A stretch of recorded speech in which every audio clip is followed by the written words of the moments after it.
wabarakatuh. Waalaikumsalam warahmatullahi wabarakatuh. Baik. Kita langsung saja ya. Kita mulai kuliah kita pada siang hari ini. Nanti pertemuan Pak Kin 2 kali, yang minggu ini dan minggu depan. Dan materinya ini materi inti ya sebetulnya di dalam obat tradisional, yaitu para mahasiswa nanti bisa untuk mengetahui karakter dari suatu produk tradisional. Yang pertama itu adalah bermutu ya, kemudian aman dan berkhasiat. Nah, ini akan menjadi bahasan materi kita pada pertemuan siang ini. Lalu untuk yang minggu depan kita akan mulai mengembangkan cara-cara membuat formula atau memformulasi obat tradisional. Nanti ada banyak teori. Pertama nanti cara menyeleksi tanamannya untuk diklaim khasiatnya itu pakai metode apa. Nah, itu dulu, baru nanti membuat formula yang rasional ya, dan menentukan bentuk sediaan yang tepat. Bentuk sediaan itu misalkan kapsul atau bentuk semi solid ya, misalkan semi solid itu bisa krim misalkan, atau bentuk misalkan cair. Nah, itu adalah pertimbangan-pertimbangan. Oleh karena itu, sebelum kita mulai, kita buka bersama-sama dengan bacaan basmalah. Bismillahirrahmanirrahim. Baik, materinya sudah diterima ya? Iya, Pak. Sudah, Pak. Ya, baik. Kita buka sebentar. Ini PIC-nya siapa ya? Ketua kelasnya ini.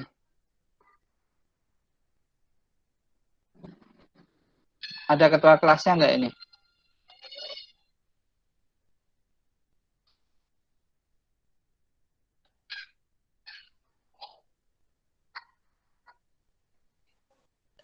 Mata kuliah obat herbal ini mata kuliah pilihan Pak Kin, sehingga ini yang memilih ada dari 2 kelas. Kemudian untuk pemilihannya nanti dibatasi oleh 40 mahasiswa. Jadi mungkin PIC-nya bisa saya mungkin Pak sebagai penanggung jawab mata kuliah. Oh iya, Mbak Anissa ya, baik. Ini jadi pilihan ya Bu ya, ya Mbak Anu Bu ya. Pilihan dan. Bagaimana Pak? Nggih, pilihan. Dan ya. kemungkinan nanti ke depannya akan menjadi mata kuliah MBKM Pak. Merdeka Belajar Kampus Merdeka. Kampus Merdeka ya. Ya, oke. Nggih. Kalau mungkin saya sedikit ini dulu ya, sedikit nanti sambil diskusi dengan para mahasiswa. Ini semester berapa aja nih Bu ya? 1 semester sama atau banyak semester? Semester 4, Pak. Sama semester 4 ya. Berarti yang bawah belum bisa ngambil, yang atas nggak bisa ngulang gitu ya? Oke, Pak. Ya, baik. Belum keluar ini. Sebentar, saya ulangi.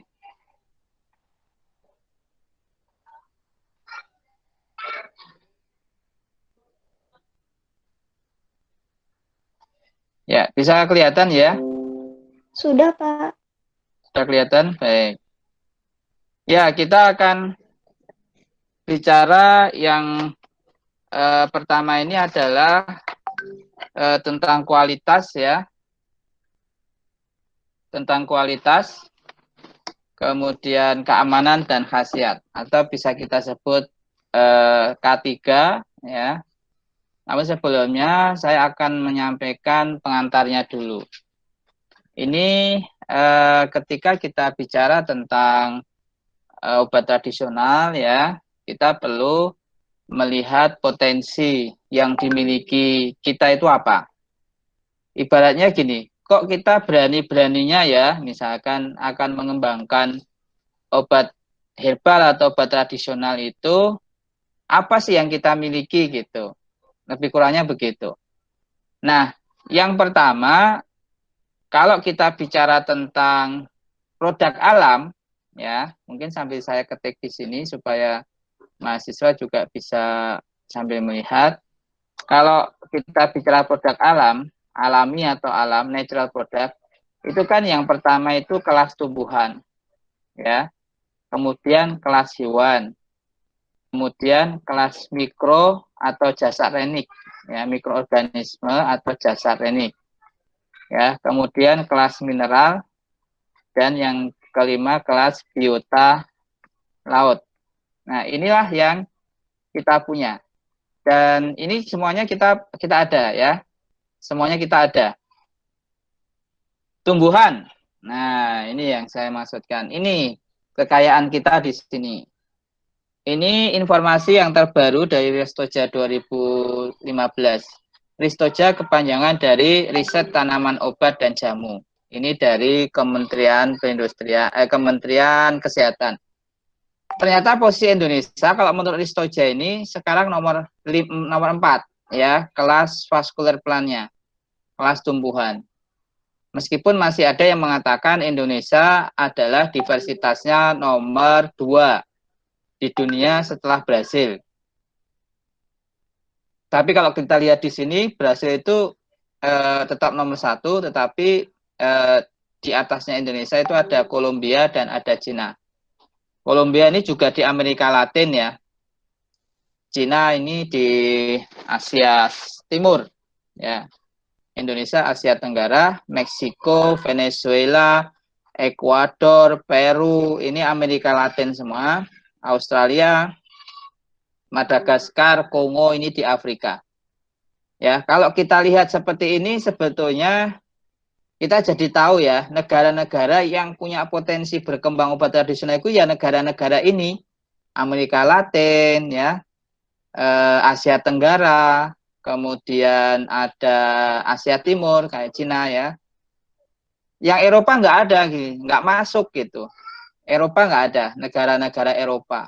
Afrika masuk, Madagaskar, Kongo ya. Ini negara yang dilewati garis khatulistiwa atau ekuator. Ya. Nah, dari situ kita bisa melihat inilah potensi kita untuk yang tumbuh-tumbuhan. Bagaimana dengan hewan? Ya, keanekaragaman hewan atau obat yang berasal dari hewan itu juga banyak. Beberapa yang sudah kita pakai, apa? Ada yang tahu ini? Cacing? Cacing apa? Apa mahasiswa? Cacing?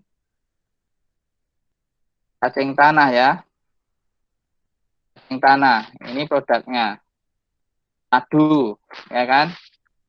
Kemudian ikan sidat. Ikan sidat itu ikan jenis air tawar ya. Ikan sidat namanya. Kemudian ikan gabus, ya kan? Ikan gabus. Nah, ini yang sudah dikomersialkan. Kemudian ada lagi minyak lintah, ya. Kemudian minyak bulus. Nah, ini adalah jenis yang sudah dikomersialkan. Artinya memang ini sudah diproduksi ya, dijual di pasar itu kita cari ada minyak gabus, minyak apa? Ikan gabus, maaf, ikan gabus ini albuminnya ya, ikan sidat albumin, minyak lintah, minyak bulus ya. Ini yang terkait dengan hewan. Kemudian terkait dengan jasad renik ya, ini mikroorganisme. Ini juga Indonesia kaya dengan aneka ragam mikroorganisme baik dari kelas jamur ya, bakteri, kemudian apa? Satu lagi itu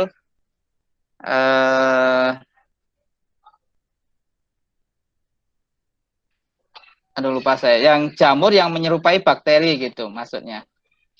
Nah, ini adalah jenis bahan apa produk alam. Lalu mineral kita juga kaya ya, ada sulfur ya, ada selenium, magnesium dan seterusnya. Kemudian biota laut, ini ada spirulina, chlorella, kemudian ganggang-ganggang atau rumput laut ya. Semuanya itu ada di sini, dan Indonesia untuk biota laut itu punya 10.000 jenis ya untuk biota lautnya. Nah, kalau biota laut ditambah dengan yang tumbuhan, ya tumbuhannya kita tadi sekitar 30.000 jenis tadi ya. Ini maka Indonesia menjadi yang nomor 1. Jadi data ini kan karena yang dilihat hanya yang tumbuhannya saja, ya. Yang mamalianya Indonesia nomor 1 ini koleksinya ini. Dan ini belum mencakup yang biota laut. Kalau biota lautnya 10.000 ditambahkan, maka Indonesia akan menjadi negara terbesar, ya, terbesar nomor 1 ya di dunia untuk megadiversitasnya. Maka ini potensi yang kita miliki sebesar itu. Nah, kalau kemudian hari ini kita memfokuskan di tumbuhan, ya, atau kita sebut herbal ya, itu harus dipisah lagi atau dibagi lagi. Ada herbal yang nanti khusus untuk atau senyawa yang sifatnya non aromatis. Berarti dia bukan diambil minyak asirinya. Dan ada yang aromatis atau diambil minyak asirinya. Nah, kalau ini kita bagi berdua seperti ini, untuk yang non aromatis nanti pengembangannya ke arah fitoterapi. Kalau yang aromatis pengembangannya nanti ke aromaterapi. Nah, selama ini yang sudah dipakai untuk kegiatan atau untuk di lapangan di aspek bisnis, untuk yang non aromatis itu ada sekitar 300 jenis. Kemudian yang aromatis ada 200 jenis. Nah, dari 300 jenis ini yang terbanyak dipakai untuk yang non aromatis ada 11 jenis, yang non aromatis ada 10 jenis. Mohon maaf, saya ke belakang sebentar.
Ya, baik, saya lanjutkan.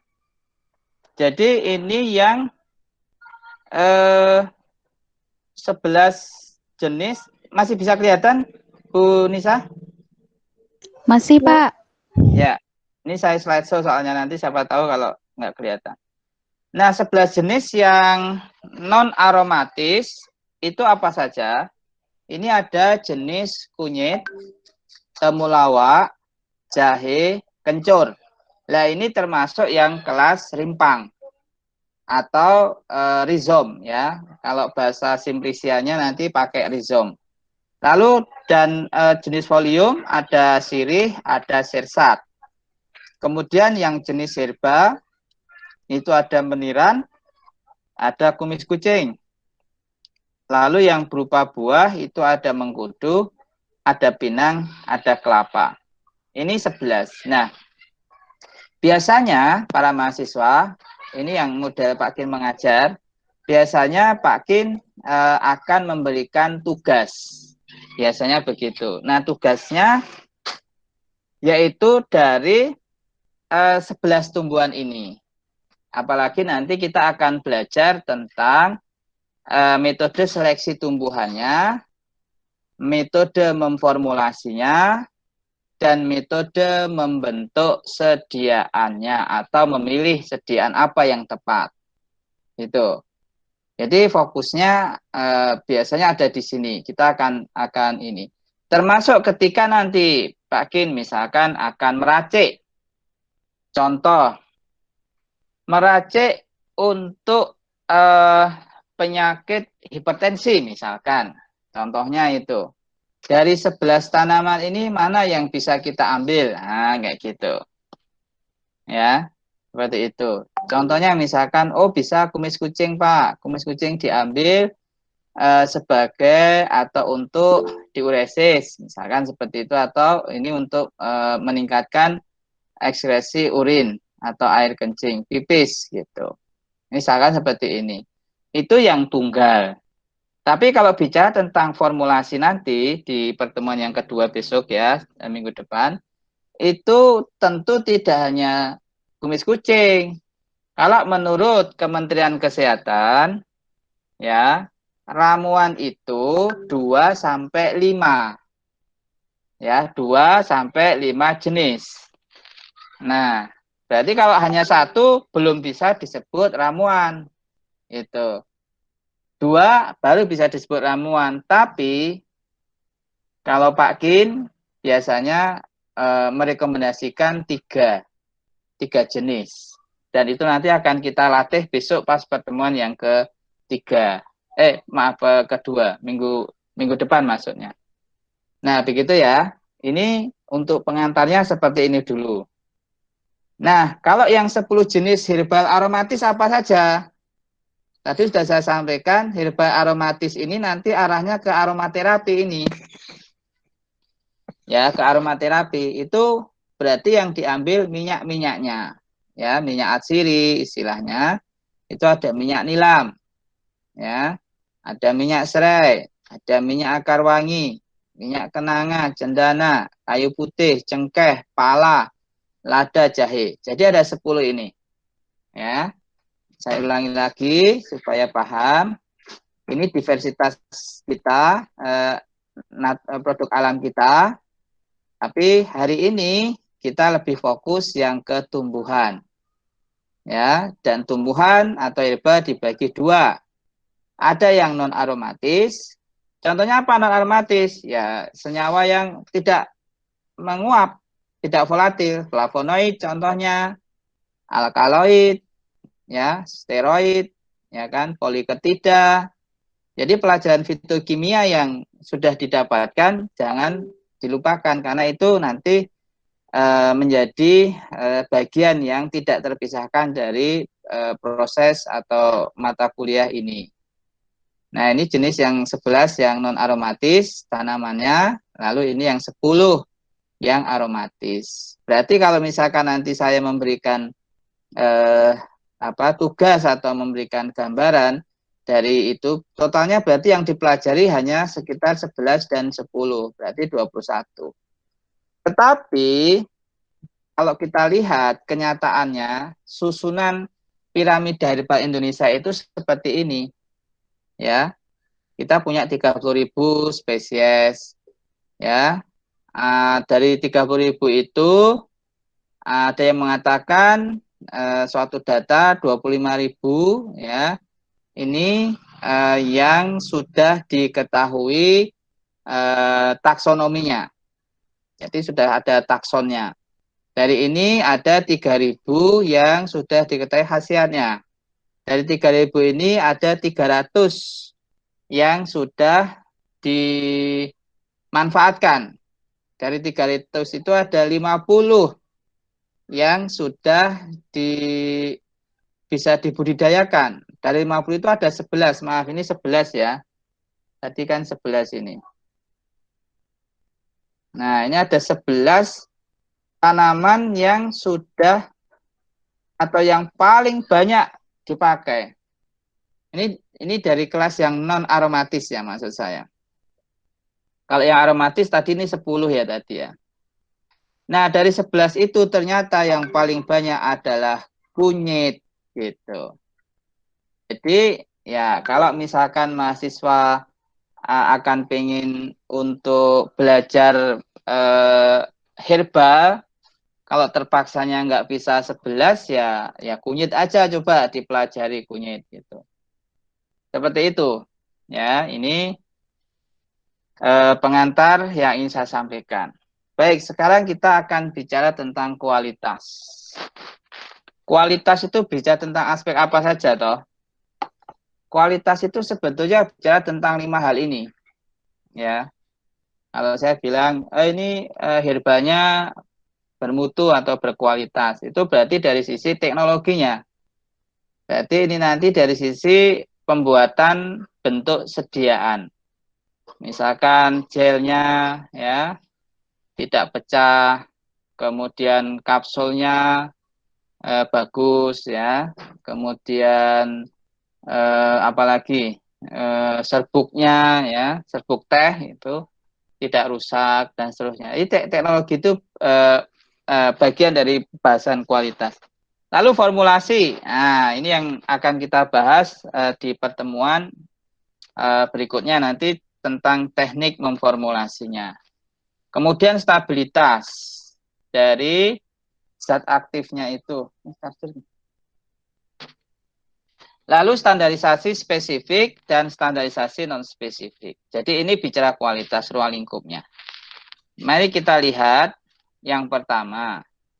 Kalau kita bicara tentang teknologi, dimulai dulu dari ekstraksi, ya, ekstraksi dari bahan alam. Ini biasanya menjadi area riset di mahasiswa farmasi, barangkali nanti dibimbing Bu Anissa ini aspek-aspek penelitiannya. Nanti tahapan ekstraksinya ini bisa dikembangkan. Misalkan tadi saya bicara kunyit. Nanti bisa menggunakan judul seperti ini. Pengaruh ukuran serbuk kunyit terhadap kadar kurkuminoid. Misalkan seperti itu. Itu sudah menjadi salah satu ruang lingkup dari penelitian. Artinya, kenapa? Karena itu sangat mempengaruhi kualitas. Sehingga kalau misalkan kita akan menyerbuk atau membuat serbuk yang bahan yang akan diekstraksi, itu kan ukurannya nanti bisa ukuran 20, 40, 60, 80, atau 100 misalkan seperti itu. Itu yang penyerbukan. Maksudnya membuat serbuk. Ya. Atau powdering. Ya, dalam bahasa Inggrisnya itu powdering. Ya, menyerbuk. Lalu pembasahan. Pembasahan itu begini. Kan yang kita gunakan serbuk nih. Serbuk dari herbal. Serbuk dari tanaman yang sudah kita keringkan. Otomatis nanti terjadi penciutan dari dinding sel. Dinding sel itu dia akan menciut karena nggak ada air. Nah, penciutan dari dinding sel itu bisa menutup ya membran pori-pori dari tumbuhan tersebut. Sehingga kadang kalau nggak dibasahi langsung diekstraksi itu kurang maksimal. Maka proses pembasahan itu adalah menambahkan pelarut yang akan digunakan untuk ekstraksi dan didiamkan lebih kurang 15 menit dulu. Tapi ini belum sampai diekstraksi dilarutkan, hanya sekedar dia basah saja. Ya, biasanya tandanya itu basah serbuknya itu, tapi kalau diperas, misalkan serbuknya diambil diperas itu nggak keluar airnya, nah, itu basah seperti itu. Ibarat saya itu basah kering istilahnya, basah tapi diperas itu nggak keluar air. Jadi ini adalah ditujukan untuk seperti itu, untuk membuka pori-pori dari dinding sel dari tumbuhan tersebut yang pada saat kering dia akan menutup atau menciut. Nah, setelah itu baru diekstraksi. Itu baru diekstraksi. Nah, nanti ekstraksinya ini banyak sekali faktornya yang mempengaruhi. Nanti akan kita bahas. Lalu evaporasi diuapkan, hasil ekstraksinya didapatkan ekstrak kental.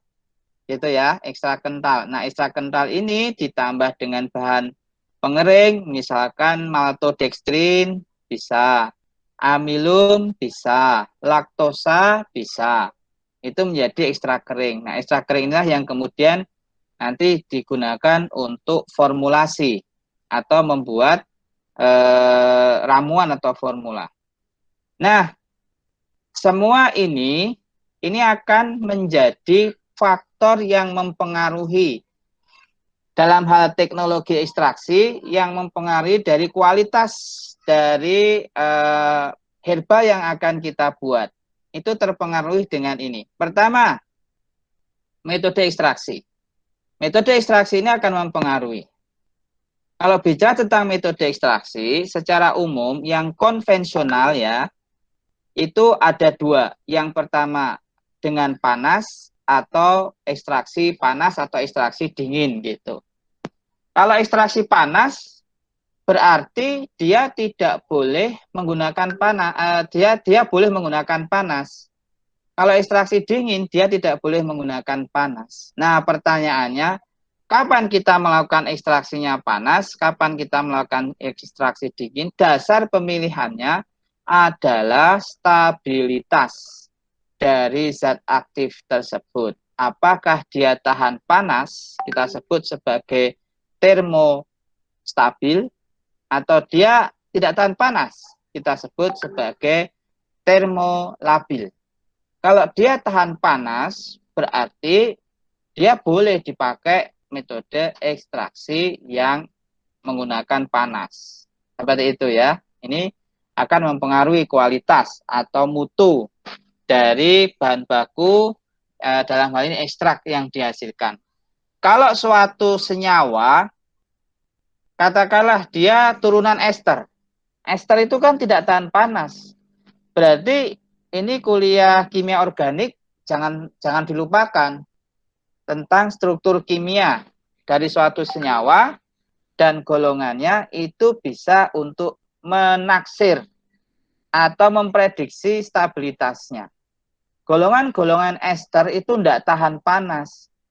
Nah, padahal senyawa yang mau kita ekstraksi ini senyawa aktifnya golongan ester. Berarti kalau kemudian kita pakai panas, artinya kita keliru menentukan metode ekstraksinya sehingga kualitas dari bahan tersebut akan turun karena kerusakan atau degradasi atau penguraian zat aktifnya itu oleh faktor panas. Semoga penjelasan ini bisa dipahami. Yang kedua, pelarut ekstraksi. Kalau metode ekstraksi ini kaitannya dengan stabilitas zat aktifnya, kalau pelarut ekstraksi kaitannya dengan polaritas. Harus dibedakan ya. Kalau metode ekstraksi stabilitas, kalau pelarut ekstraksi polaritas.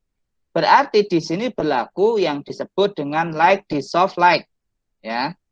Yang polar larut dalam yang polar, yang semipolar larut dalam yang semipolar, yang nonpolar larut dalam nonpolar. Itu. Berarti di sini kita juga harus bisa menentukan senyawa aktif yang akan kita ekstraksi tersebut apakah nonpolar, apakah semipolar, ataukah polar. Nah, begitu. Contoh di dalam kumis kucing, tadi kan ada itu kumis kucing masuk dalam 11 tumbuhan yang paling sering dipakai. Ya, yang untuk formula itu paling sering dipakai.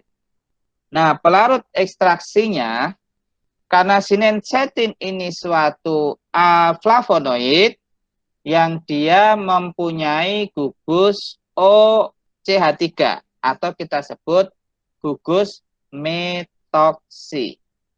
Halo, jangan lupa halo. Ini pelajaran kimia organik, metoksi. Apa sifatnya metoksi? Metoksi bersifat nonpolar. Itu atau semipolar. Maka kumis kucing kalau pas menentukan pelarutnya apa? Maka jawabannya adalah etanol. Derajat tinggi 96%.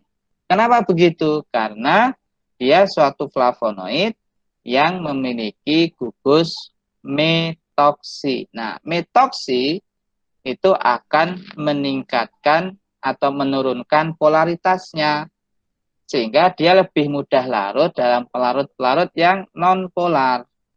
Tetapi nggak mungkin lah di dalam industri teknologi ekstraksi, di industri itu dipakai heksan, pelarut-pelarut organik seperti heksan, petroleum ether, etil asetat, kloroform, nggak boleh. Jadi kalau pelarutnya adalah non-polar, dia hanya boleh mengambil pilihan adalah etanol. Karena non-polar berarti etanolnya derajat tinggi 96%. Misalkan seperti itu. Kalau dia bersifat semipolar ya boleh etanol derajat 70 atau 50. Boleh. Kalau dia polar, nah kalau dia sifatnya polar ya cukup diekstraksi menggunakan air atau diinfundasi istilahnya. Metodenya menjadi infundasi karena pelarutnya air. Nah, begitu ya. Semoga ini bisa dipahami. Sekali lagi, ini kita baru bicara di teknologi ekstraksinya ya. Ini untuk menghasilkan mutu ekstrak ekstrak yang bermutu atau berkualitas. Kemudian ukuran serbuk. Tadi sudah saya jelaskan, ukuran serbuk itu bisa 40 misalkan, bisa 60 mesh ya, mesh. Bisa 80 mesh gitu. Secara umum, kalau ukuran serbuk itu ditingkatkan, ya, berarti nanti kaitannya apa? Kaitannya luas kontak permukaan antara pelarut dengan serbuk itu semakin besar atau meningkat. Luas kontaknya, ya, surface kontaknya itu. Luas kontak permukaannya itu lebih besar. Seperti itu. Oke. Ya. Oleh karena itu, kalau di metode ekstraksi ini kata kuncinya stabilitas, kalau pelarut ekstraksi kuncinya polaritas, kalau ukuran serbuk kata kuncinya luas kontak permukaan. Ya, luas kontak permukaan. Tetapi tidak bisa juga dikatakan begini, semakin kecil, semakin besar luas kontak permukaan, itu artinya semakin kecil ukuran serbuk, kemudian ekstraksinya semakin bagus. Tidak bisa begitu juga. Kenapa? Karena kalau terlalu kecil ukuran serbuknya, itu bisa menyebabkan dinding selnya itu malah pecah. Gitu. Dinding sel dari si tumbuhan tersebut. Nah, kalau dinding selnya pecah, mengakibatkan apa? Mengakibatkan makromolekul seperti protein, karbohidrat yang ini termasuk kelompok metabolit primer. Biasanya metabolit primer itu tidak punya aktivitas farmakologi ya. Jadi metabolit primer atau makromolekulnya itu ikut keluar karena dia berat molekulnya itu besar. Karena berat molekulnya besar, kalau masih ada dinding selnya, dia akan tersaring atau disaring oleh dinding sel. Tetapi karena ukuran serbuknya terlalu kecil, dinding selnya pecah. Karena pecah akibatnya apa? Akibatnya dia langsung keluar tanpa tersaring oleh dinding sel, dan di situ kemudian ada pelarut, maka makromolekul ini akan menyebabkan penjenuhan, ya, penjenuhan dari pelarut. Nah, pelarut kok sudah dijenuhkan oleh makromolekul atau metabolit primer, maka kemampuannya untuk melarutkan zat aktif menjadi berkurang. Nah, ini makanya penting ini menentukan ukuran serbuk yang pas. Ini juga dengan optimasi dengan penelitian biasanya.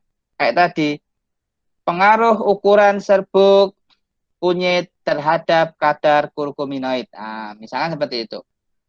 Ya, di sini kata kuncinya luas. Mohon maaf Pak, Ya, sebelumnya ya, untuk slide-nya tidak berganti. tidak. Untuk slide-nya tidak berganti. Oh, udah lama tidak bergeraknya. Oke Pak. Oh, ya Allah. Tadi disampaikan aja kalau enggak ini. Ini sekarang lihat enggak? Sampai Pak. Kelihatan enggak?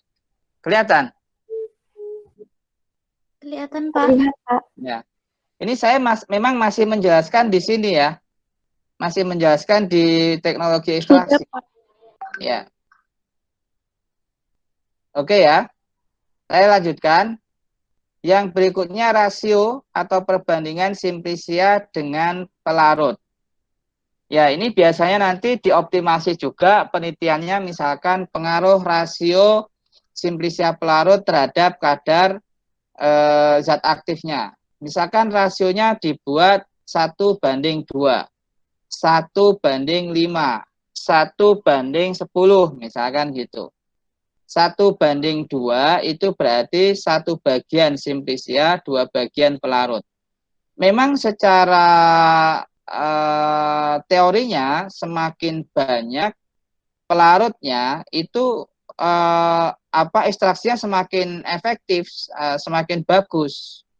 Tetapi kalau semakin banyak pelarutnya itu nanti membebani kos produksinya atau membebani biaya dari aspek menguapkan menguapkan pelarutnya. Itu kan nanti pakai energi, itu pakai panas biasanya. Ini jadi dioptimasi berapa sih sebetulnya yang pas ukuran simplisia dengan pelarutnya. Ini kata kuncinya di mana kalau ini? Kata kuncinya adalah di terjadinya penjenuhan.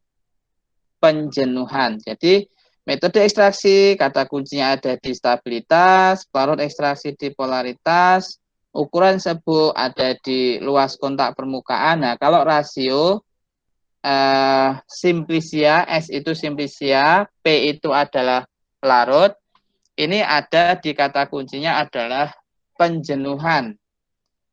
Oke ya, berikutnya lama ekstraksi. Lama ekstraksi juga mempengaruhi. Ya, lama ekstraksi akan mempengaruhi dari zat aktif yang terambil. Misalkan diekstraksi hanya 1 jam, 3 jam, 6 jam, 8 jam, 10 jam, dan seterusnya. Tentu akan mempengaruhi. Kenapa? Karena proses ekstraksi itu sendiri itu terdiri dari 3 aspek, 3 tahapan. Yang itu butuh waktu setiap tahapan. Tahapan pertama apa? Tahapan pertama penetrasi. Pelarut menembus dinding sel. Itu namanya penetrasi. Tahap kedua apa? Tahap kedua ini juga butuh waktu. Yaitu disolusi. Disolusi itu melarutkan. Setelah pelarutnya ini masuk ke dalam sel, menembus dinding sel, ada di dalam sel ya, maka dia akan melarutkan zat aktifnya. Itu namanya disolusi. Itu butuh waktu. Nah, disolusi kemudian akan terjadi perbedaan konsentrasi antara di dalam sel dengan di luar sel. Di dalam sel itu lebih tinggi daripada di luar sel. Maka terjadilah yang namanya proses difusi. Pergerakan dari konsentrasi tinggi ke konsentrasi rendah. Nah, itu faktornya itu butuh waktu, 3 proses itu, penetrasi, disolusi, dan difusi. Itu butuh waktu, gitu ya. Jadi maka lama waktu ini nanti juga bisa dijadikan sebagai bahan yang harus diteliti. Ya. Berikutnya adalah frekuensi ekstraksi. Frekuensi ekstraksi itu begini. Jadi apakah ekstraksi itu perlu diulang 2 kali? Ya, di istilahnya. Reekstraksi. Kalau metodenya maserasi berarti remaserasi. Kalau metodenya infundasi berarti reinfundasi, Jadi berapa kali? Ada 2 kali, 3 kali, dan seterusnya. Tentu secara teoritis semakin banyak re-nya, ya, semakin banyak pengulangannya, frekuensinya, itu semakin efektif. Tetapi nanti dihitung ekonomis atau tidak gitu. Ekonomis itu maksudnya dilakukan pengulangan yang terambil zat aktifnya masih cukup banyak atau tidak gitu. Maka ini pengalaman ya, kalau ini ya, pengalaman Pak Kin ya. Biasanya itu 2-3 kali itu sudah hampir 90% itu sudah terambil. Gitu. Zat aktifnya itu. Jadi frekuensi ekstraksi ini juga bisa menjadi salah satu yang bisa dijadikan tema untuk penelitian. Lalu berikutnya suhu ekstraksi. Suhu ekstraksi ini kaitan dengan apa? Kaitan dengan energi kinetik molekul.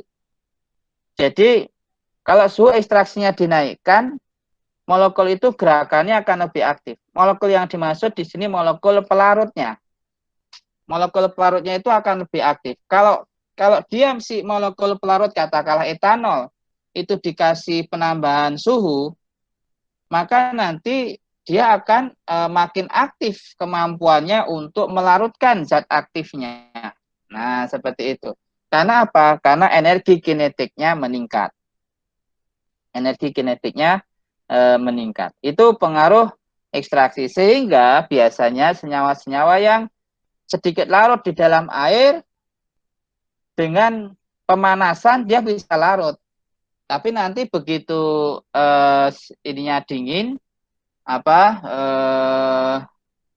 larutnya ekstrak cairnya dingin, maka nanti akan ada yang mengendap di bawah gitu. Ya, yang mengendap di bawah itulah yang pada saat panas dia larut, tapi pada saat dingin dia tidak larut. Nah, ini adalah pengaruh suhu ekstraksi. Yang berikutnya pengadukan. Kadang ekstraksi itu dibutuhkan pengadukan. Fungsinya untuk meratakan perbedaan konsentrasi antara di dalam sel dengan di luar sel. Nah, itu perlu diaduk. Dengan cara diaduk ini, maka diupayakan tidak terjadi penumpukan hasil ekstraksi di permukaan dinding sel. Kalau dia hanya menumpuk di situ, itu menyebabkan proses difusi bisa berhenti, tidak berjalan lagi. Tapi kalau diaduk, tidak terjadi penumpukan di permukaan bagian luar dinding sel, maka dia bisa terus terjadi difusi. Sehingga nanti rendemennya biasanya akan meningkat. Baik, ini sesuatu yang sangat penting, yang dikaitan dengan teknologi. Yang berikutnya ini adalah riset yang terkait dengan minyak atsiri, atau kalau tadi kan yang cara mengambil bahan atau ekstraksi zat aktif yang non volatil, yang ini yang non volatil. Kalau yang volatil itu minyak atsiri, teknologinya itu hampir mirip ya, ekstraksi, tapi bahasanya kalau untuk mengambil minyak atsiri itu disebut menyuling. Ya, menyuling. Jadi lebih khas disebut menyuling. Nah, nanti faktor yang mempengaruhi itu ada pengirisan, ya, ada ukuran irisan dari bahan yang akan disuling itu, kemudian ada pengeringan dan pemisahan sendiri, ya, atau separasi. Contoh, kalau untuk minyak asli yang diambil, nanti ngirisnya nggak boleh terlalu tipis, gitu. Kalau minyak asli yang mau diambil, nanti pengeringannya tidak boleh pada suhu yang tinggi. Kenapa begitu? Karena nanti kalau terlalu tipis, banyak minyak asli yang sudah menguap. Kalau nanti pengeringannya pada suhu yang panjang, yang tinggi, banyak minyak asli yang juga akan menguap gitu. Jadi pengirisan, pengeringan, dan separasi. Separasi itu adalah teknologi untuk mengambil minyak asli. Itu ada yang pakai destilasi uap, destilasi cair, destilasi uap air, ada inflorescence ya. Inflorescence itu menggunakan lilin, Ya, mengekstraksi minyaknya itu kayak minyak sedap malam itu ngambilnya pakai lilin, pakai wax istilahnya ya. Kemudian satu lagi selain apa tadi, destilasi dan seterusnya, itu adalah pengepresan. Ya, dipres kayak minyak jinten, minyak apa, lemon, pada lemon ya, orange. Itu minyaknya caranya dipres, cara ngambilnya. Baik, ini yang tahapan teknologi ekstraksi dan penyulingan. Silakan kalau ada pertanyaan dulu, biar kita tape satu-satu, biar paham, terus masuk ke tahapan berikutnya. Mungkin ada yang tanyakan, Alfiatul, Nur Hidayanti, apalagi ini, Husnia Zahratul, Junia, dan lain-lain. Silakan.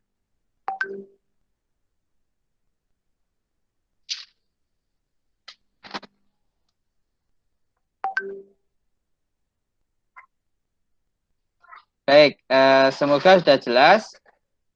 Kalau begitu saya teruskan. Sekarang kita masuk di aspek yang tadi saya sebutkan, yang dimaksud dengan teknologi ini sudah ini. Nah, teknologi sediaan, teknologi bentuk sediaan. Kalau di teknologi bentuk sediaan, berarti yang harus dikenali dulu, sediaan herbal itu apa saja. Nah, ini contohnya yang produksi dari Pak Gini. Ada teh, ini teh nih ya, ini teh. Ada aromaterapi, ada madu, ya, ada kapsul, ada gel, ya. Nah, semuanya ini baik yang bentuk teh, ya, yang bentuk cair ini liquid ini aromaterapi, yang bentuk madu, yang bentuk kapsul ini sediaan padat atau semi solid, ini binaja bentuknya gel. Ini sangat tergantung dari sifat fisikokimia zat aktifnya. Intinya di teknologi bentuk sediaan seperti itu. Kalau suatu sediaan itu apa namanya, sifatnya nonpolar misalkan, nonpolar, maka kalau dia dibuat dalam sediaan basis air tentu tidak pas. Maka yang paling tepat dia dibuat sediaan yang basisnya itu adalah minyak. Karena dia bisa larut dalam minyak. Ini yang madu. Yang madu ini artinya zat aktifnya diekstraksi, diuapkan menjadi ekstra kental, ya. Setelah menjadi ekstra kental, kemudian ditambahkan madu ke dalamnya, terus diaduk sampai homogen, terus baru dimasukkan ke dalam botol seperti ini. Itu yang dimaksud atau yang disebut dengan sediaan basisnya itu madu. Ya. Jadi apa yang saya sampaikan tentang bentuk sediaan ini, intinya itu adalah kalian bisa menunjukkan, memilih metode sediaan apa yang paling tepat. Ya. Ya, kebanyakan sih kapsul ya, untuk obat herbal itu kebanyakan kapsul. Ini jarang obat herbal yang pakai gel, itu jarang. Meskipun sekarang ya sudah mulai ada lah. Yang paling sering itu teh dan kapsul. Ini paling banyak ini. Bentuk teh dan kapsul. Kedua-duanya termasuk dalam konteks sediaan padat ya. Kalau cairnya bisa sirup, bisa minyak ya. Itu atau madu, ini juga bisa. Ya, tapi yang paling sering saya sebutkan kapsul dan teh itu paling sering. Baik, ini yang kedua. Ada pertanyaan? Dipersilahkan. Junia? Fadila, Dia, Rinda, Nur Aini. Ada pertanyaan? Sepertinya belum, Pak. Baik, kita lanjutkan ya, step by step, supaya nggak terlalu cepat. Saya ini pelan-pelan ya, supaya materi ini benar-benar dipahami. Karena nanti di tahapan formulasinya itu sangat terkait dengan pemahaman di sini. Selanjutnya stabilitas ya. Kan tadi kualitas itu kan ada unsur teknologi, formulasi, stabilitas. Nah, formulasinya itu saya pending dulu nanti di minggu depan. Gitu. Nah, sekarang baru membahas di aspek teknologi ekstraksi, teknologi bentuk sediaan, dan sekarang stabilitas. Stabilitas obat tradisional ini sesuai dengan guideline dari ASEAN Annex 5. Badan POM belum mengeluarkan guideline stabilitas obat, namun sudah ada draft yang mengacu pada ASEAN. Jadi karena Badan POM sendiri belum mengeluarkan ini, maka pengujian terkait dengan ini bisa mengarah ke guideline ASEAN Annex 5. Ini bisa di-download nih, ASEAN Guidelines on Stability Study and Safe Life of Traditional Medicine tahun 2016. Nah, apa kepentingannya stabilitas ini? Stabilitas ini kepentingannya untuk dasar menentukan kelayakan produk itu, atau kita sebut namanya kadaluarsa. Jadi kadaluarsa untuk menetapkan. Jadi jenis ujinya ada yang disebut dengan stabilitas long term, ya. Ada yang uji dipercepat, accelerated stability test. Nah, ini bedanya kalau di jenis uji yang long term, ini 30 derajat Celcius plus minus 20 derajat. Dengan 75% relatif humidity atau kelembapan relatif plus minus 5%.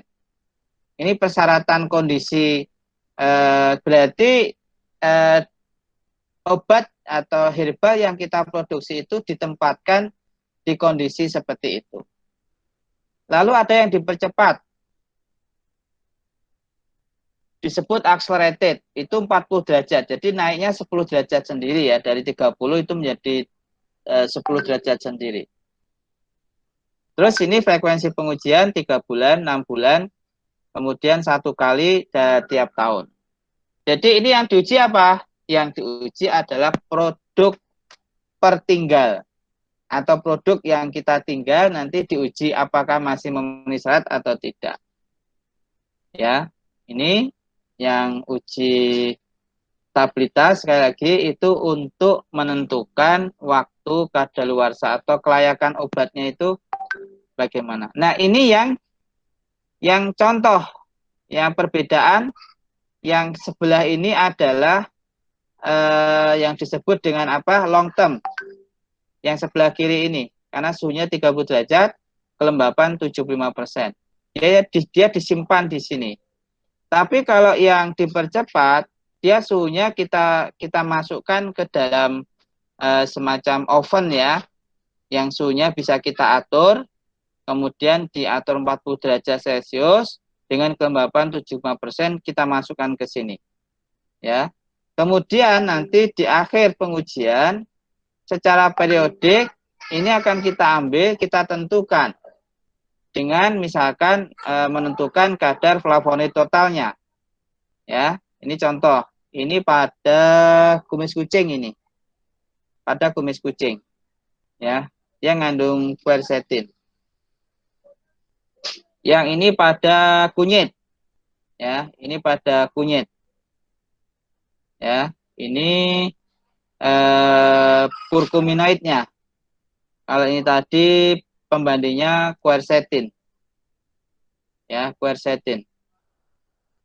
Nah, nanti akan kita bandingkan ya. Kalau yang ini tadi pakai metodenya spektro ini. Kalau yang bawah kurkuminoid metodenya pakai KLT. Ini KLT-nya KLT densito ya. Pakai KLT densitometri. Nah, nanti akan kita lihat apakah setelah disimpan selama jangka waktu tertentu, kalau yang ini tadi apa? Yang stabilitas long term itu kan 3 bulan. Jadi setelah dari produksi pertama bulan 0 dibandingkan bulan ketiga, ke-6, ke-9, ke-12. Kemudian setiap 6 bulan itu pada tahun kedua. Ini pada tahun pertama, yaitu bulan ke-18 dan ke-24. Kemudian 1 tahun sekali hingga waktu simpan yang ditentukan. Katakanlah kita mengklaim produk herbal kita ini tahan sampai 3 tahun misalkan gitu. Ya. Ini frekuensi pengujiannya. Kalau yang dipercepat tadi pada suhu 40 derajat Celcius minimal 3 waktu pengujian. Termasuk misalkan awal, akhir ya. Misalnya ini contoh ini bulan ke-0. Ya berarti awal produksi kita. Bulan ketiga berarti setelah 3 bulan dan bulan ke-6 berarti setelah 6 bulan. Berarti pengujiannya 6 bulan. Artinya herbal kita itu dimasukkan di chamber ini, chamber stabilitas ini, di set suhunya 40, diambil bulan ke-6, bulan ketiga dan bulan ke-6, dilihat kadar kadar zat aktifnya apakah mengalami kerusakan ya atau tidak. Nah, seperti itu. Baik, ini kita persilahkan kalau ada pertanyaan lagi. Kayaknya ini juga perlu dipahami benar ini yang stabilitas. Silahkan.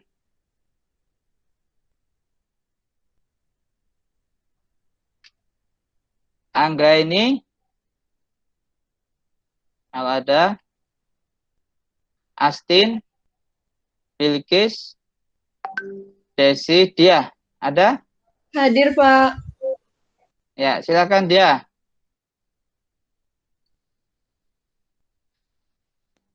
Ada pertanyaan?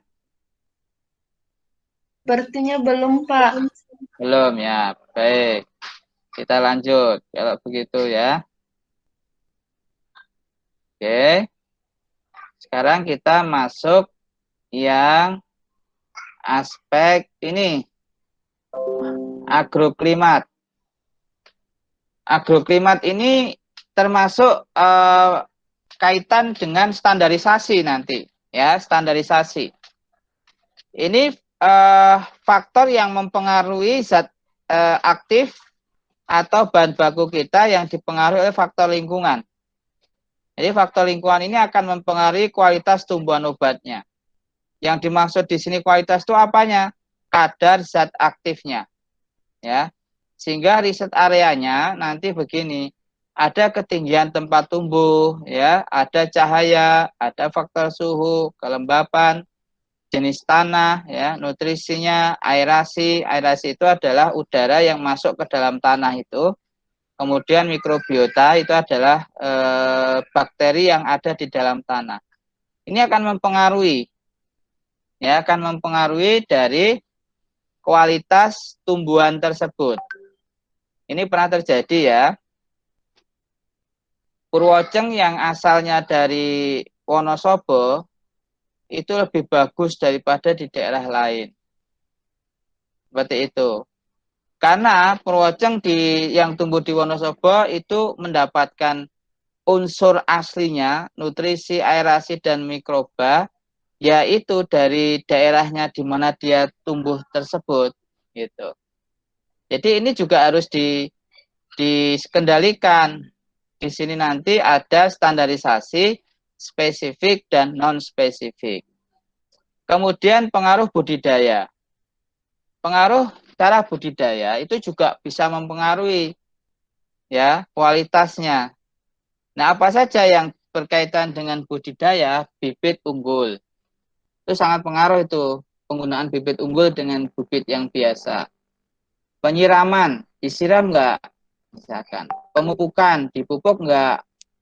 Kemudian tingkat naungan itu tumpang sari. Jadi produk si tanaman tersebut itu bisa ditumpang sari, mampu ditumpang sari sampai berapa persen. Seperti itu. Kalau dia ditumpang sari melebihi kemampuannya, maka dia akan mengalami penurunan zat aktifnya. Seperti itu. Perilaku tanaman itu unik seperti itu. Kemudian pelindungan OPT, organisme pengganggu tanaman, nanti dengan biopestisida. Ya. Dengan biopestisida. Mohon izin sebentar, saya ngambil air minum dulu. Ya, Pak.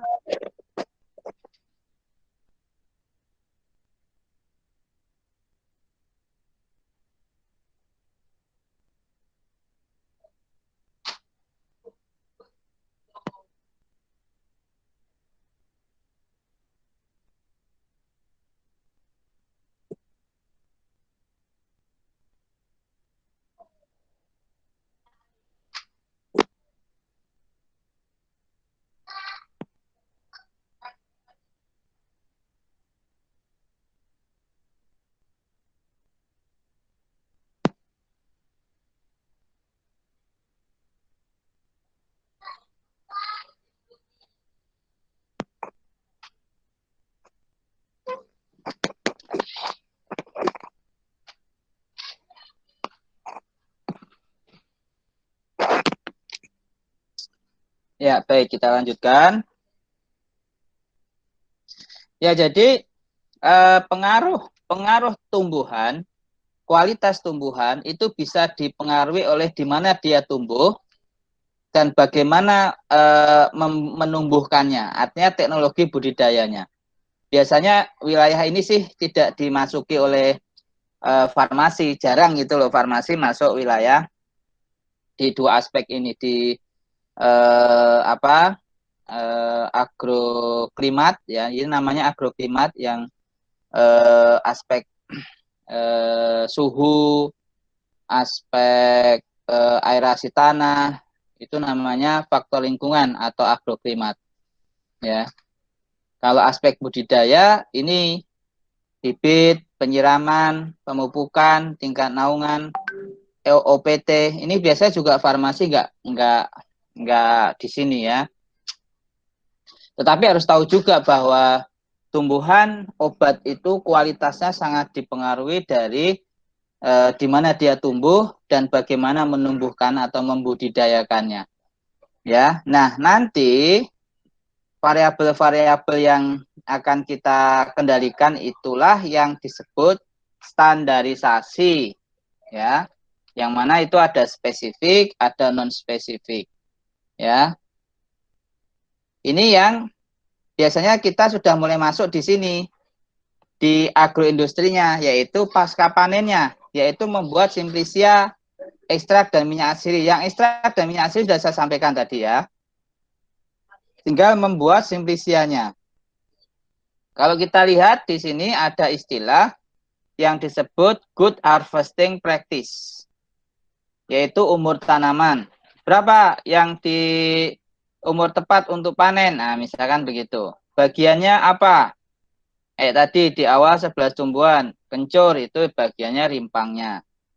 Musim panen, ya, maksudnya musim panennya itu pada musim bulan-bulan hujan, bulan-bulan basah, atau bulan-bulan kering, musim panas. Itu akan pengaruh. Lalu cara panen. Ya, cara panen itu misalkan apakah menggunakan tangan atau menggunakan alat. Nah, seperti itu. Kemudian nomor urut daun, ini juga pengaruh ini. Maksudnya tangkainya itu nomornya berapa? Nomor urut tangkainya itu. Apakah tangkainya urutan nomor 5? Ngukurnya itu dari mana? Dari pucuk daun. Dari pucuknya. Dari pucuknya itu dianggap sebagai sebagai 0, terus nanti tangkai pertama di bawahnya pucuk daun itu nomor 1.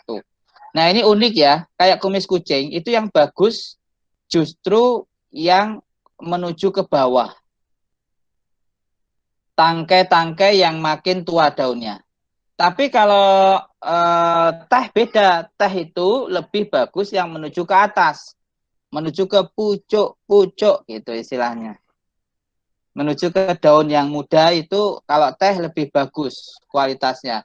Tapi kalau kumis kucing menuju ke daunnya yang lebih tua atau tangkai daun yang lebih di bawahnya lagi. Nah, ini seperti itu tuh namanya good harvesting practice ya. Lalu barulah kita buat simplisiannya. Inilah kadang hanya di sini farmasi masuk rata-rata. Sortasi basah, dicuci, ditiris, diiris, dikeringkan, disortasi kering. Baru dilakukan standarisasi. Nah, nanti kadar logam beratnya, residu pestisidanya, nah itu baru dilakukan standarisasi.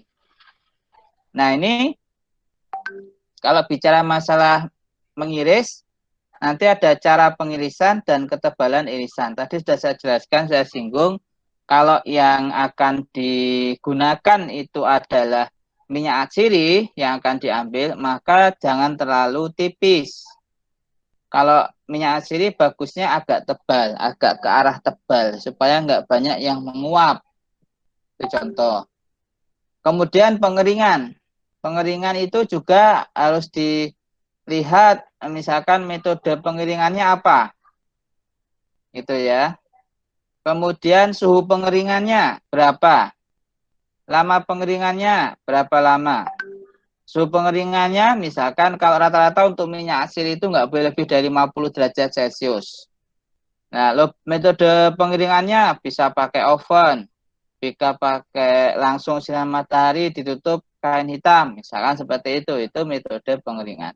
Nah, setelah mendapatkan simplisiannya, barulah kita standarisasi yang sifatnya non-spesifik. Apa saja itu? Nah, ini susut pengeringan. Bobot jenis, kadar air, kadar abu, ya, sisa pelarut, residu pestisida, cemaran logam berat, cemaran mikroba, cemaran kapang, kamir, aflatoksin. Ini adalah parameter-parameter yang sifatnya non-spesifik. Adapun parameter yang spesifik, ini ada identitas, misalkan meliputi deskripsi tanaman tersebut, bagian tumbuhan yang digunakan, ya.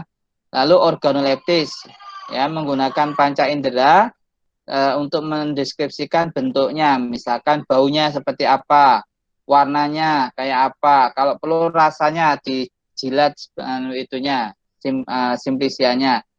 Terus kandungan kimianya untuk memberikan gambaran awal jumlah senyawa yang terkandung. Dah selesai untuk istilahnya yang pertama adalah kualitas. Ada pertanyaan? Silahkan. Saya Pak izin bertanya. Ya, Anggraini, silahkan.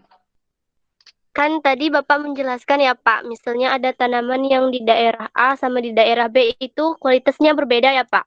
Ya. Nah, misalnya kalau di kualitas A-nya lebih baik, di tempat A-nya lebih baik kualitasnya Pak. Nah, di tempat B ini ingin kualitas tanamannya juga sama baiknya dengan kualitas B. Dan di daerah B ini sudah melakukan perawatan yang baik gitu Pak, udah menggunakan bibit unggul, sudah melakukan penyiraman, pemupukan juga, tetapi hasil panennya itu tetap lebih buruk di daerah B, daripada daerah A yang bagus tadi itu Pak. Itu bagaimana cara mengatasi hal tersebut ya Pak? Terima kasih Pak. Ya, sama-sama Angga ini. Terima kasih.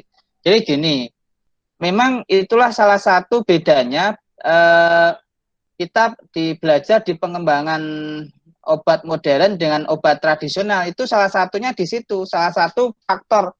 Kalau obat modern kan mereka melalui sintetik ya, melalui proses sintetik reaksi kimia gitu. Tapi kalau pengembangan obat tradisional itu melalui proses biosintetis atau biosintesis atau sintesis yang dilakukan di alam oleh tumbuhan tersebut. Sehingga faktornya sangat banyak Anggraini. Termasuk ini daerah A dengan daerah B itu mestinya diketahui dulu, misalkan ketinggiannya berapa. Nah, contohnya. Terus tingkat panasnya, panas yang A atau panas yang B. Seperti itu. Kemudian jenis tanahnya.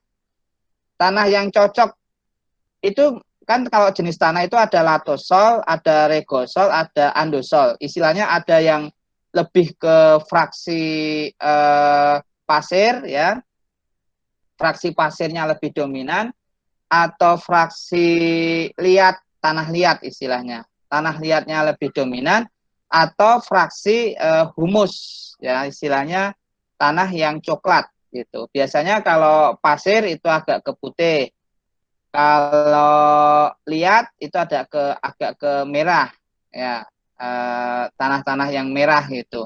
Kalau humus biasanya lebih ke coklat atau hitam atau coklat kehitaman. Nah itu juga harus dibandingkan antar dua daerah itu Anggraini. Nah sehingga peran kita sebagai seorang farmasis itulah melakukan standarisasi. Nah, yang dianggap nanti memenuhi standar itu dasarnya apa? Dasarnya FHI, Farmakope Herbal Indonesia, atau MMI, Materia Medica Indonesia, atau dari WHO. Sumber yang dari WHO, yaitu monograf tanaman obat yang dikeluarkan oleh WHO. Tapi ini versinya bahasa Inggris. Seperti itu Anggraini. Jadi kalau tadi kenapa ya? Ya ayo kita cari apa faktor yang mempengaruhi. Yang kondisi A bagaimana iklimnya, kelembabannya dibandingkan B. Lalu jenis tanahnya bagaimana yang A dibandingkan B. Seperti itu. Meskipun sama-sama menggunakan bibit unggul yang sama, tetapi kondisi daerah yang dipakai yang ditumbuhi itu dua daerah yang berbeda, kemungkinan besar hasilnya kadar zat aktifnya bisa berbeda. Nah, pertanyaannya begini, berbeda antara A dan B itu apakah bisa ditoleransi oleh FHI, Farmakope Herbal Indonesia? Contoh ya, contoh kunyit dikatakan memenuhi syarat standar apabila kadar minyak atsirinya tidak kurang dari 3%. Nah, seperti itu. Contoh ini. Berarti daerah A, misalkan kunyit tadi, sama-sama pakai bibit unggul kunyit loh itu ya. Cuma berbeda di aspek tempat budidayanya itu. Daerah A kadar kunyitnya 4%. Daerah B kadar kunyitnya 3,5%. Ya kan? A dan B berbeda. Dari sisi harganya persentase kadar minyak aslinya itu A 4%, B 3,5%. Tetapi begitu dinilai dengan kacamata FHI, Farmakope Herbal Indonesia, itu standarnya, ternyata kedua-duanya masih dikatakan memenuhi standar atau syarat. Kenapa? Karena di situ dikatakan suatu kunyit dianggap memenuhi syarat jika kadar minyaknya tidak kurang dari 3%. Berarti minimal 3%. Nah, yang A 4%, yang B 3,5%. Kedua-duanya masuk, tetap dikatakan standar. Tapi kalau saya sebagai produsen, nah misalnya loh, sekarang ini kita sebagai produsen. Kalau saya ditawari, ya saya milih yang A lah. Kunyit yang ditumbuhkan di daerah A. Karena agroklimat atau iklimnya itu paling cocok. Sehingga si A ini, si kunyit dari A ini, dia bisa menghasilkan zat aktif yang lebih banyak gitu. Begitu Anggraini. Ya Pak, berarti kalau kita ingin kualitasnya itu sama, berarti harus sangat memperhatikan tanah, iklim, dan masih banyak lagi ya Pak. Berarti tidak hanya bibit unggul dan pemupukan serta penyiramannya saja ya. Betul. Ya. Baik Pak, terima kasih atas penjelasannya. Sama-sama, Anggraini. Ada lagi mungkin? Ini baru bicara kualitas ya. Kita belum masuk ke keamanan. Ya, waktunya tinggal berapa? 20 menit. Moga-moga keamanan ya masuk. Oke, kita lanjut. Kalau tidak ada. Sekarang kita masuk di keamanan. Ingat ya, trilogi obat tradisional itu tetap sama dengan obat sintetik ya, yaitu ada kualitas, ada keamanan. Kenapa keamanan ini didahulukan atas khasiat? Nah, ini menjadi pertanyaan ini. Atau mungkin para mahasiswa juga akan bertanya. Sudah bisa melihat Anggra ini?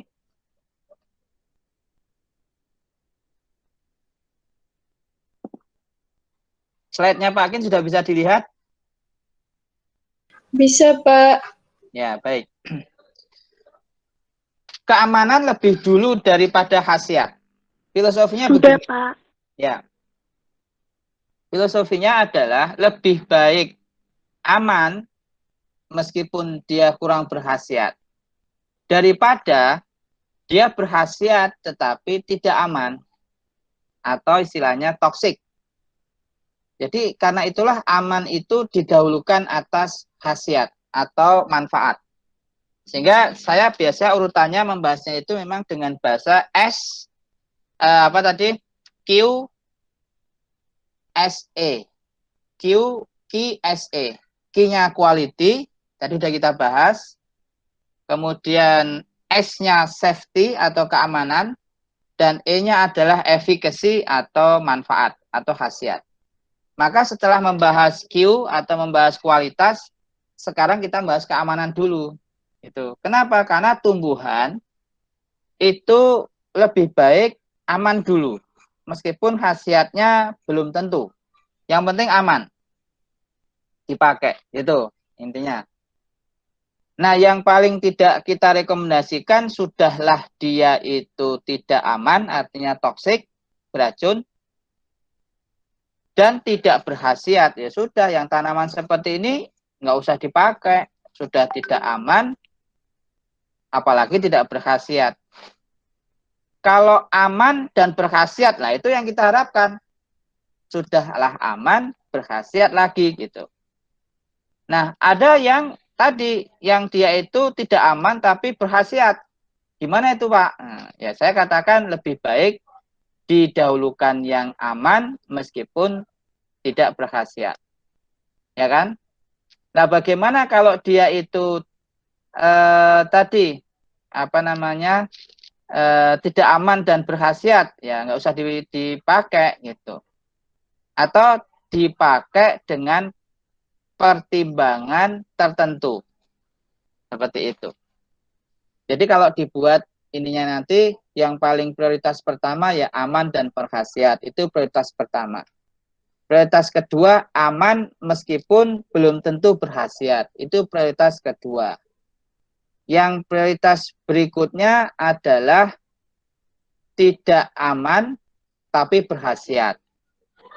Ya, itu prioritas berikutnya. Prioritas berikutnya lagi adalah tidak aman dan tidak berkhasiat. Itu dibuang saja istilah saya, nggak usah dipakai, nggak usah diperhatikan gitu. Jadi nanti akan ada 4 pola seperti itu. Ya. Tidak aman dan tidak berkhasiat. Itu nggak usah dipakai. Berarti kita lebih mengutamakan yang aman. Berarti ada di nomor 1 dan 2 atau prioritas 1 aman dan berkhasiat atau bermanfaat. Prioritas kedua aman itu dulu meskipun khasiatnya belum tentu gitulah istilahnya. Karena masalah khasiat itu sebetulnya tidak hanya bicara di masalah obat tradisionalnya, tapi juga bicara di aspek psikomedis namanya. Psikomedis itu sugesti. Ya, sugesti itu berperan juga kalau suatu obat tradisional aman tapi kurang berkhasiat, tetapi sudah ada sugesti yang kuat itu bisa menjadi berkhasiat. Tapi khasiatnya melalui mekanisme yang disebut psikomedis. Nah, psikomedis itu kaitannya dengan hormon-hormon seperti dopamin, serotonin, kayak gitu, oksitosin. Nah, gitu, itu mekanismenya lewat sana. Maka saya katakan lebih baik kita aman dulu lah. Itulah, aman, berkhasiat. Alhamdulillah itu yang kita inginkan. Nah, baik. Ini pendahuluan menjelaskannya. Sekarang kita akan melihat. Aman itu ada pengujiannya. Pertama, secara umum. Itu ada akut, subkronik, dan kronik. Kemudian ada toksitas spesifik, itu teratogenik, karsinogenik, mutagenik. Lalu hipersensitivitas, ada alergi, ada iritasi. Lalu jangan lupa juga ada interaksi, karena kita kan nanti akan membuat formula. Formula itu kan kumpulan dari 2 sampai 5 tadi yang di awal saya sampaikan. Menurut ketentuan dari Kemenkes, itu 2 sampai 5 jenis tanaman. Nah, kalau antar tanaman itu saling berinteraksi, misalkan ini interaksinya bisa 3 jenis ya, interaksi dengan penyakitnya, interaksi dengan farmakokinetik, misalkan adsorpsinya, ya, atau metabolismenya, atau interaksi dengan farmakodinamiknya, misalkan antagonis itu berarti malah saling melemahkan, malah timbul toksik. Nah, itu farmakodinamik. Ini contohnya di bahan alam ini yang farmakodinamik ini contohnya kalau kita mencampurkan meniran dengan jinten hitam. Itu interaksinya berkebalikan dan bahkan menyebabkan keracunan pada hati manusia kalau ini dipakai pada manusia. Seperti itu. Contoh yang interaksi farmakokinetik, misalkan kita mencampurkan formula dari bayam, misalkan ya, bayam ini sumber Fe ya, dikombinasikan dengan rosella. Contohnya ini, rosella kaya dengan vitamin C. Nah, vitamin zat besi ketika ketemu dengan vitamin C, maka akan terjadi interaksi. Tapi interaksinya itu justru yang aman, yang bermanfaat. Interaksinya adalah zat besi akan lebih mudah diserap oleh tubuh karena adanya vitamin C yang berasal dari rosella. Nah, kayak gitu. Itu artinya farmakokinetik yang seperti itu. Dalam konteks absorpsi, ya. Lalu yang penyakit, ya. Penyakit contoh, misalkan, ini orang yang punya batu ginjal. Orang yang punya batu ginjal, kita tidak boleh memberi ramuan kepada dia yang ramuan atau tumbuhan atau tanamannya tersebut banyak mengandung kalsium oksalat. Nggak boleh, itu harus dikontraindikasi karena nanti mereka akan menyebabkan keparahan pada si penderita batu ginjal itu. Nah, itu namanya interaksi yang berkaitan dengan penyakit. Nah, aspek keamanan itu seperti itu. Baik, ini kita skip secara sekilas karena ini kan bukan mata kuliah farmakologi, tapi saya yakin ini sudah diberikan atau nanti akan dibahas detail oleh dosen di farmakologi. Saya hanya ingin menekankan begitu pentingnya aspek keamanan itu, sehingga saya tunjukkan di mana seorang yang belajar tentang pengembangan obat tradisional atau bicara tentang obat tradisional itu nggak boleh lepas dari aspek keamanan. Ini toksisitas akut, subkronis, dan kronis. Ini berdasarkan waktu. Kalau akut itu 24 jam gitu aja lah ya. Kalau subkronis ini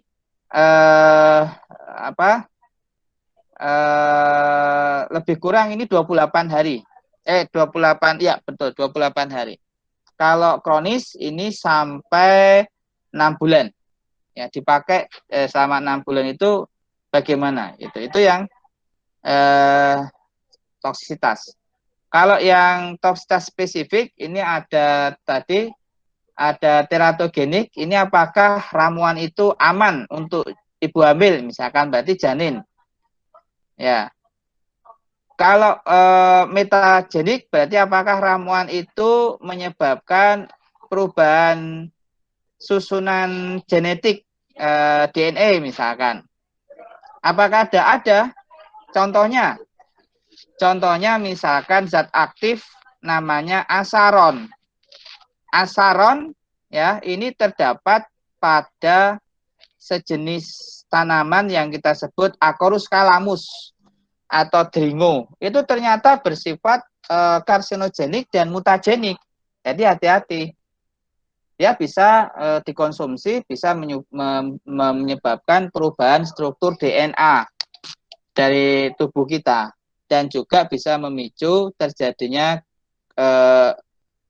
kanker karsinogen. Nah, teratogenik ini adalah kaitannya dari nanti memprediksi dampaknya pada janin ya, pada janin. Ini apakah nanti menyebabkan si janinnya itu cacat atau tidak? Nanti diuji ya, pakai tikus yang bunting, nanti diamati janinnya. Apakah lengkap matanya, tangannya atau kakinya, itu jari-jarinya, semuanya diobservasi secara makros. Kalau yang uji karsinogen ini kaitan dengan tadi apakah herbal yang kita berikan itu menyebabkan timbulnya justru malah timbul penyakit kanker misalkan. Kayak tadi asaron, zat aktifnya asaron pada Acorus calamus ya. Ini yang mutagenik. Ini contoh yang mutagenik. Ya, ini pada tikus ya, digunakan pada tikus. Baik, ini yang tahap yang kedua. Ada pertanyaan tentang keamanan? Silakan. Ferry Ainun, Fatma, Zada, Zakia, Susia, Cindy, Sinta. Silakan kalau ada.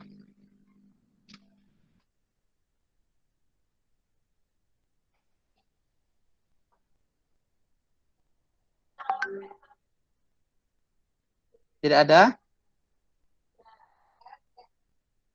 Halo, lanjut. Lanjut, Pak. Sepertinya Ya, belum. oke. Ya, baik ya. Kita lanjutkan. Terus kita masuk ke khasiat sekarang. Khasiat. Nah, sekarang kita masuk ke khasiat.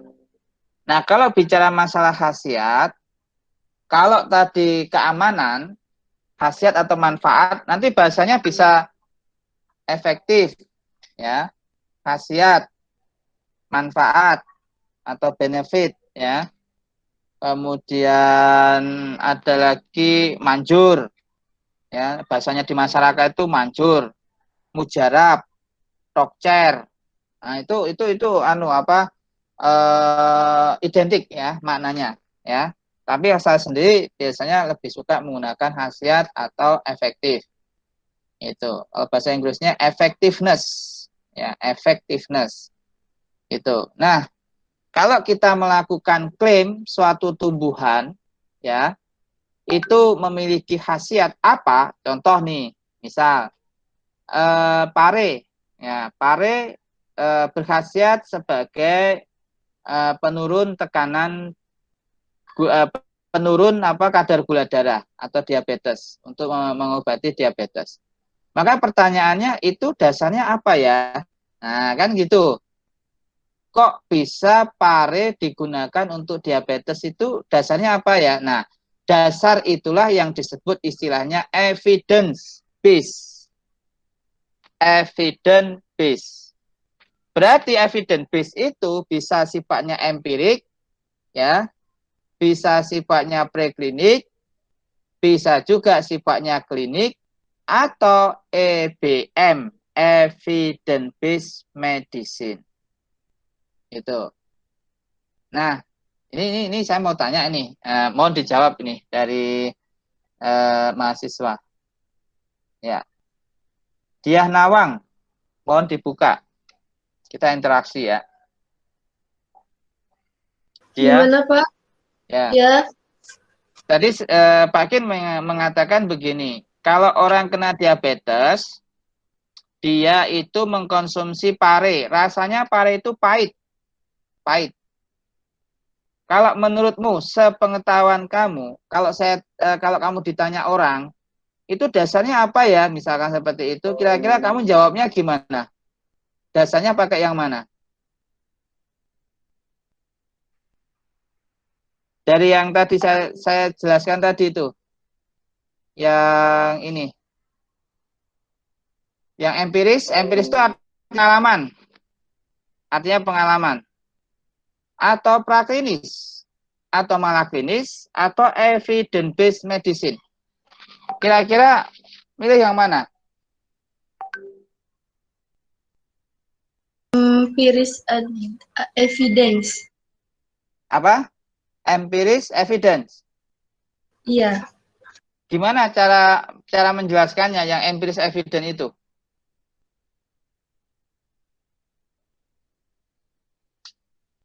Yang empiris evidence itu gimana cara menjelaskannya? Empiris evidence itu kan turun-temurun. Itu berdasarkan pengalaman. Nah, itu contoh. Karena nanti kalian itu akan ditanya begitu ketika di masyarakat. Mbak, katanya pare bisa dipakai untuk diabetes, itu bener nggak sih Mbak gitu? Saya itu selama kemarin ya, ini pengalaman aja, selama pandemi corona itu, yang tanya ke saya itu mulai dari jahe, lemon, kemudian yang setelah itu ada kustul bahri itu, yang viral videonya Ustadz Adi Dayat itu kustul bahri. Kemudian sambiloto, waduh banyak yang nanya. Maka Anda sebagai seorang calon apoteker atau farmasis itu harus mengetahui evidence-nya itu apa toh dasarnya gitu. Nah, kalau yang tadi saya sampaikan, ya kita sebetulnya bisa mencari evidence semuanya. Tadi kan saya ada kata kuncinya. Pare itu rasanya pahit. Gitu. Pare itu rasanya pahit.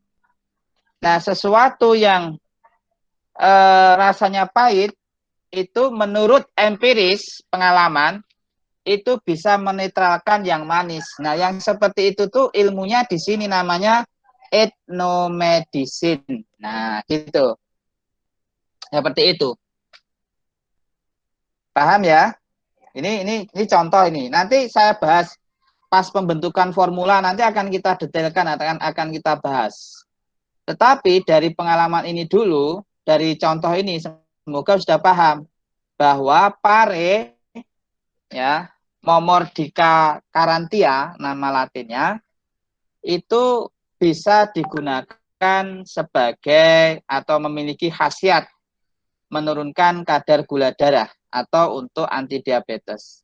Dasarnya apa? Nah, kalian langsung bisa menggunakan penjelasan begini. Kalau secara empiris gitu, karena pare itu rasanya pahit, masyarakat pada masa itu memahami yang pahit-pahit itu bisa untuk menetralkan yang manis. Nah, kayak gitu. Berarti nanti mencari aja yang pahit-pahit.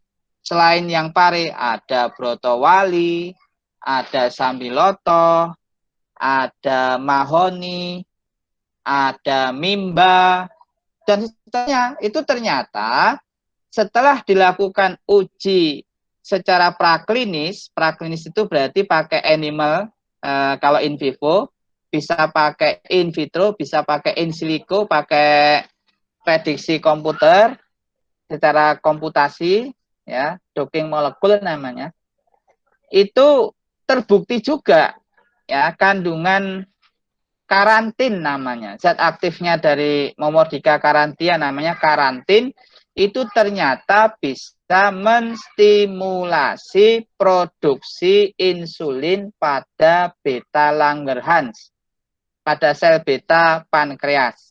Nah, gitu. Itu praklinisnya.